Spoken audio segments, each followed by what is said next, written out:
Kila mtu mtaani anasema njoo kwa Yesu kuna kila kitu, njoo kwa Yesu kuna kila kitu. Lakini hii ina maana gani? Kuna watu wengi ambao hawamjui Yesu, wanashindwa kuelewa kwa nini watu wanasema njoo kwa Yesu kuna kila kitu. Ngoja nikudadavulie. Unaamka asubuhi, unaenda kazini kwa sababu unahitaji pesa. Lakini Biblia ambayo ni neno la Mungu inasema dunia na vyote vijazavyo ni mali ya Bwana. Sulemani anazidi kugongelea msumari, anasema kwamba mwanadamu anafaidika nini juu ya kazi ya mikono yake? Zaidi ya kula na kunywa, mwanadamu hafaidi kitu chochote kingine. Lakini bado anasema kwamba hiyo ni karama ya Mungu, maana Mungu humruhusu mtu amtakaye aweze kula katika mali ile ambayo anaipata. Kuna wengi ambao wengine wanajenga nyumba, lakini kabla hajaingia anakufa. Wanakuja kukaa na kuishi watu wengine kabisa. Yamkini wengine hata sio watoto wake, wanagombania tu zile mali, wanaichukua. Lakini mfano mwingine ni kwamba unapoumwa unaenda hospitali kutibiwa, lakini Yesu alikuja akaponya wagonjwa.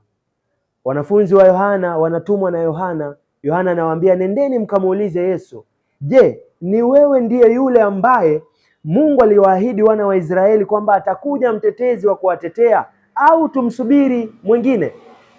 Yesu anasema kamwambieni Yohana haya mnayoyaona, vipofu wanaona, viwete wanatembea, waliofungwa wanafunguliwa. Yesu aliwaponya wagonjwa, Yesu aliwaweka huru wale ambao wamefungwa.